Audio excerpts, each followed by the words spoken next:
And tonight is the final night of the Agassiz Chamber Music Festival. It's been going on for a number of days already. Tonight is the final night with 5 different works being performed. One of the performers, and he's been here all week long, is Thomas Sauer. He is in the studio this morning, highly sought after as a soloist, chamber musician, and a teacher.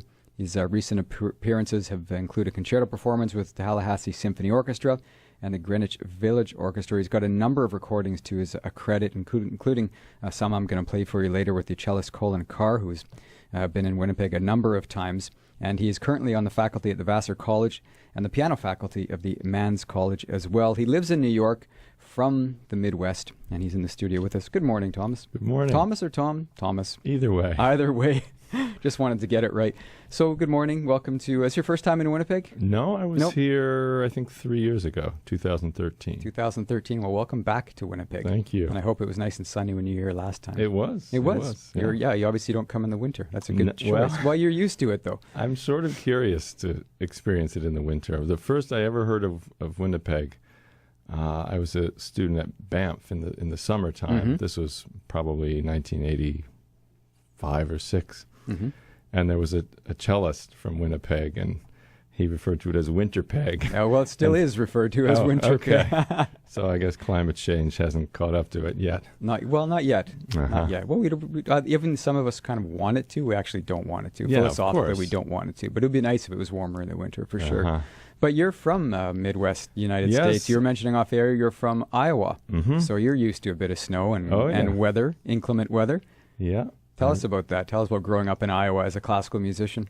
Well, it was a better place for a classical musician than you might think. There was a very strong music program in the schools, in the public schools, and a local orchestra there was a wonderful conductor. He would come over from the University of Iowa, James Dixon. He had studied with Dmitri Mitropoulos, who was in Minnesota for a long time. Mm-hmm. And I felt like I had quite a lot of varied experiences. I played the violin and the piano and met a lot of very supportive older colleagues and had a generally good time of it. So were you, did you grow up playing classical music from a young age? Is this something your parents kind Actually, my parents were not at all musical. Yeah, I can relate to that. Yeah. My brother and I were just the two of us, and we both turned out to be musicians, which is That's kind of something. odd. Yeah. Did it skip a generation? Was it your grandparents or anything? No musicians in our past So that you're we know of. kicking off a whole new gene pool. Well, possibly. Mm-hmm. But our parents weren't musical, but I guess we both, we started just in the public schools. We were 9 when we started, my brother and I. He's older, so he started before I did. But somehow it just, I don't know, it caught something we really like to do. So What did he play? What was his instrument? cello, and he's a cello professor today at Florida State University. Cool. Yeah, It's great. Do you guys ever play together then? Yeah, we do. Yeah? We used to. We had a little, series of concerts in Davenport, our hometown, for many years. Although when my parents moved away, we actually passed that on to another musician who has parents in the area. So we haven't played so much since then. Well, obviously, your concert careers and your teaching careers and families probably. Yeah. Occupies a little bit of your time, I would say. Yes, it certainly does. Mm-hmm. So when was the transition from Iowa was it to New York next? Or? Well, I studied at the Curtis Institute in Philadelphia. Yeah. With several Canadians there, actually. Drop some names. Do you remember any off? Yeah, sure. Yeah? Marina Hoover, a cellist from Edmonton, and Leslie Robertson was a violist from, I think, BC? She had studied at UBC, but Yeah. she may have also been from Edmonton. Annalie Patanakoon, violinist from Calgary, maybe? She's with the Griffin Trio. Yeah. She's been in the studio before. Wonderful woman. Yeah. Oh, yeah. And Kathy Chi is a pianist. I think also from, I'm thinking, a lot of these people are from the Western Canada. But there was a wonderful violinist, Julie Triquet from Quebec, and I don't know what has happened to her. These other folks, I know where they are. There were, and Scott St. John was there, and Lara his sister. Yeah. So, yeah, a lot of Canadians, come to think of it. So anyway, I was there from 82 to 87, and then I moved to New York. In New York, went to New York to work or to study? Well, or? first to study, but I started working sort of. I mean, as you might imagine, the cost of living in New York is very high. So already from my first semester there studying for a master's, I began accompanying and teaching, and so it kind of the studying and the working were a bit mixed up together. Who were some of your early influences on piano when you were first growing up? Some of the ones you looked up to, whether they're younger artists or some of the old, real virtuosos. Who were they? Well, I mean, I guess my teachers, of course, were my closest influence. I had I had actually one teacher that no one would have heard of, but he had studied with Dochnányi at Florida State University, where my brother now teaches, just sort of coincidentally.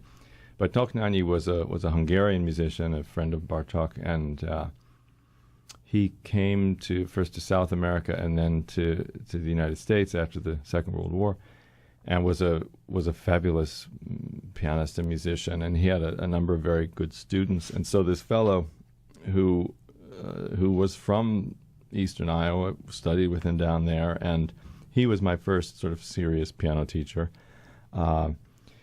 And my teacher at Curtis was a big influence, George Bolette, one of the great pianists of the 20th century. He was not, Mr. Bolette was not especially interested in teaching, and so those of us in his studio, we had it pretty tough, I have to say. He was very hard on us and expected a lot of repertoire, but he was such a kind of a giant at the keyboard, it was impossible not to take away a lot from him. And in one of the things that we all took away was a kind of reverence for the pianists of the past. So he would have us listen to old recordings, and that, that's been an inspiration throughout. Sort of like a bridge between you guys and the past. He was for you. And what the sort of golden age, if you will, of the piano, Rachmaninoff and Hofmann and Cortot, and I mean, he was not a fan of Schnabel, but I love Schnabel, Arthur Schnabel's playing. So that's been a positive sort of a guiding light through the years for me. I just wanted to mention I'm in the studio with Thomas Sauer. He's from Iowa, living in New York. He teaches different places. In particular, he's at the Vassar College right now.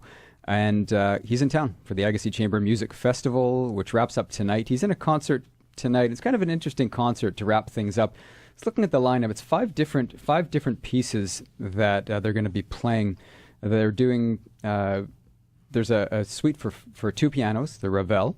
Yeah, it's actually four hands. One piano, four hands. That's what I meant. Four, yeah. Yeah. Two people, I should say. Two pianists.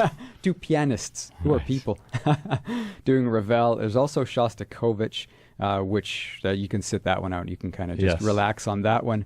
The one I'm sort of interested in, and obviously all of them are interesting, there's one clapping music.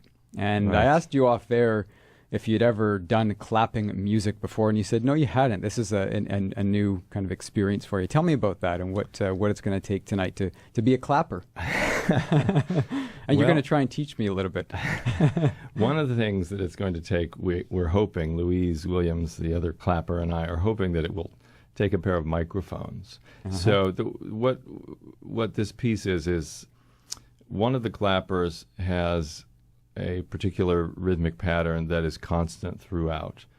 And it's essentially, I mean, I don't want to get too technical, but it's, if you can imagine a measure with 6 different beats in it, there are, if you're thinking in terms of a quarter note, the rhythmic value that we're clapping is the 8th note, and we're clapping either 3 successive 8th notes, 2 successive 8th notes, or 1, and there are some rests interspersed between these various groups.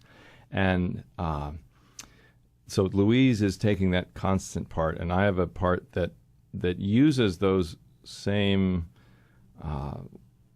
amounts, those same note groups, but changes their ordering from going from one measure to another. So it creates a very polyphonic. This piece grew out of Steve Reich's interest in West African drumming, and it's a very it makes a very interesting sort of. I mean, depending on one's ear, either a hypnotic effect or a very enlivening effect. It was this is the second piece of Steve Reich that I've played. I did one last summer for 2 pianos and 2 marimbas. Oh yeah, which was very it was very cool. Like hypnotic almost. Yeah. Yeah. So what is there? Is it a written score that you have to follow? Yeah. It's a written score. Yeah. Okay. It's just a single page. Yeah. It's essentially 13 measures, and each measure we're instructed to repeat 12 times. So give me an example of what it might sound like. Okay. Well, the sort of primary rhythmic pattern is this. So that's good. Yeah. So you do. Go. I'm just a natural. Right. So Louise does that over and over. I mean, it would be. So it's 12 different patterns, and then the original pattern is repeated. So, well, we know that 12 squared is 144. So I guess it would be 156 times she does that. Oh wow! And And meanwhile, what's your role? Well, so I have those same, as I say, those same groupings, but scrambled. So it might be.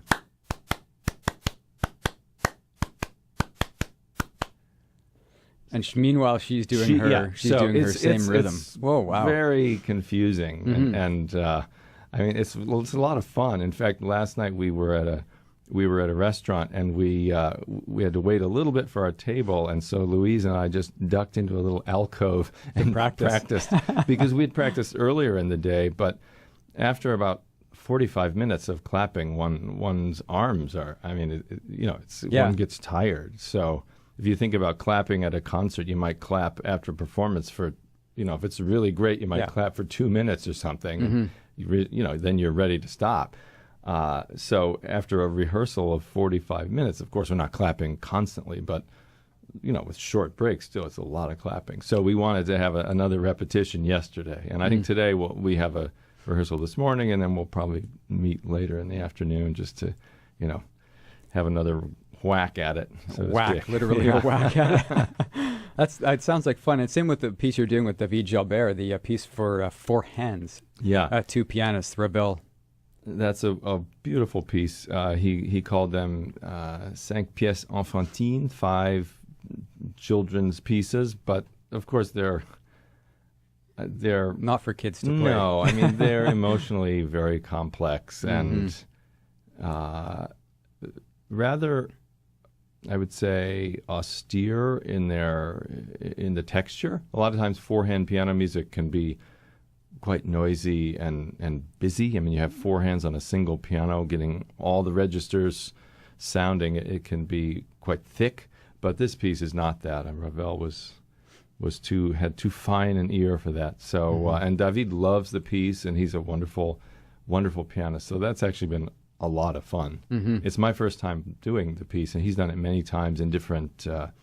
There's several different arrangements, and he's done it with some people that have made their own arrangements. So he has a lot of experience to draw on, and I'm really looking forward to that.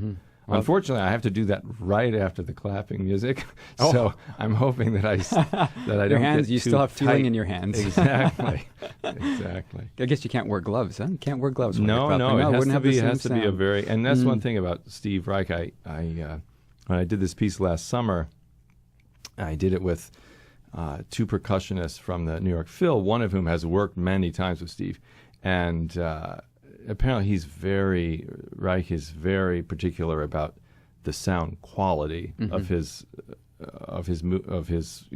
performances of his music, and he likes the sound to be very clean and have a bit of an edge, and so there's definitely no gloves to be worn. Well, your hands will be warmed up after that and ready to go. Thank you for coming in this morning. Pleasure. I appreciate you coming in, and I know you got a busy day ahead. So it's, again, I've been in a conversation with Thomas Sauer. He is in town with the Agassiz Chamber Music Festival. Last show is tonight, last chance to see him and the rest of the stars that are in from different places across North America. And again, that's tonight. Agassiz Chamber Music Festival is wrapping up with some festival finale. It's called Clapping Music, and that takes place at 7:30 Eckhart Gramate Hall. So that's going to be a great show. Appreciate you again coming in. My pleasure. Enjoy the rest of your stay in Winnipeg. Well,